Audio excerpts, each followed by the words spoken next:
بسم اللہ الرحمن الرحیم۔ السلام علیکم۔ بنی اسرائیل میں ایک عابد کسی پہاڑ کے ایک غار میں رہا کرتا تھا۔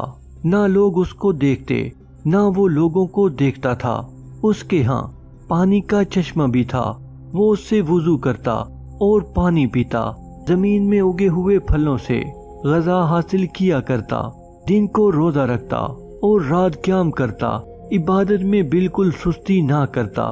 اس پر سعادت کے آثار نمایاں تھے۔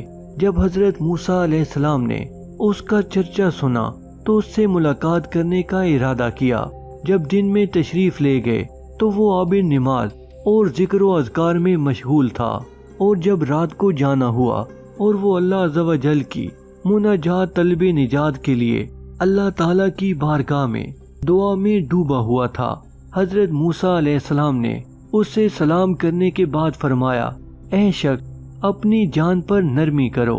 اس نے عرض کی، اے اللہ کے نبی، مجھے ڈر ہے کہ کہیں غافل نہ ہو جاؤں، موت کا وقت آ جائے اور میں عبادت الہی میں کوتاہی کرنے والوں میں نہ ہو جاؤں۔ پھر حضرت موسیٰ علیہ السلام نے استفسار فرمایا، کیا کوئی حاجت و ضرورت ہے؟ اس نے عرض کی، بارگاہ الہی میں عرض کیجئے کہ وہ مجھے اپنی رضا اور خوشنودی عطا فرما دے اور تا دم آخر اپنے علاوہ کسی کی طرف مائل نہ کرے۔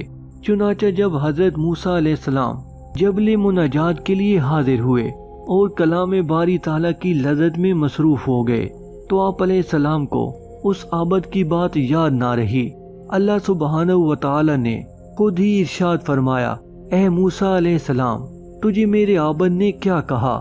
آپ علیہ السلام نے عرض کی، یا الہی تو خوب جانتا ہے، اس نے مجھے کہا کہ میں تجھ سے دعا کروں کہ اسے اپنی رضا اور خوشنودی عطا فرما دے اور اپنے علاوہ کسی اور میں مشغول نہ کر یہاں تک کہ وہ تجھ سے آ ملے۔ اللہ عز و جل نے ارشاد فرمایا، اے موسیٰ علیہ السلام، اس سے جا کر کہہ دو کہ وہ دن رات میری جتنی چاہے عبادت کر لے، پھر بھی اپنی گزشتہ گناہوں اور برائیوں کی وجہ سے جہنمی ہے، اور مجھے اس کی ایسی ذلیل و رسوا کن باتوں کا بھی علم ہے جو میرے علاوہ کوئی نہیں جانتا۔ چنانچہ حضرت موسیٰ علیہ السلام اس کے پاس تشریف لائے، اسے اللہ عز و جل کا فرمان سنایا اور اس کے گزشتہ بڑے بڑے گناہوں کے متعلق بتایا۔ تو اس عابد نے کہا، مرحبا، میں اپنے رب کا فیصلہ اور حکم دل و جان سے تسلیم کرتا ہوں۔ وہ ہر شے کو دیکھنے والا ہے، اسے ہر شے کا علم ہے، اس کے حکم کو رد کرنے والا کوئی نہیں، اس کے فیصلے کو پھیرنے والا کوئی نہیں۔ یہ کہہ کر وہ بہت زیادہ رونے لگا اور عرض کی، اے موسیٰ علیہ السلام، اس کی عزت و جلال کی قسم، وہ اگر مجھے اپنے دروازے سے دھتکار بھی دے تو بھی میں اسی کے دروازے پر پڑا رہوں گا اور کبھی نہ ہٹوں گا، اور اگر مجھے جلا دے یا میرے ٹکڑے ٹکڑے کر دے تو بھی میں اس کی بارگاہ سے کبھی نہ پھروں گا۔ جب حضرت موسیٰ علیہ السلام مناجات کے لیے جبل طور پر تشریف لے گئے تو عرض کی، یا اللہ، تو خوب جانتا ہے تیرے عابد بندے نے کیا جواب دیا ہے۔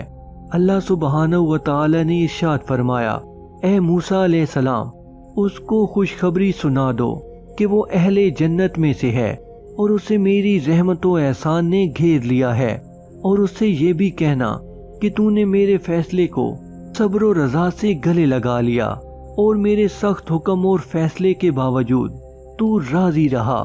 اب تیری گناہوں سے زمین و آسمان اور درمیانی فضا بھی بھر جائے اور تمام سمندر بھی بھر جائیں تو بھی میں تیری مغفرت فرما دوں گا، کیونکہ میں بہت کریم اور بخشنے والا مہربان ہوں۔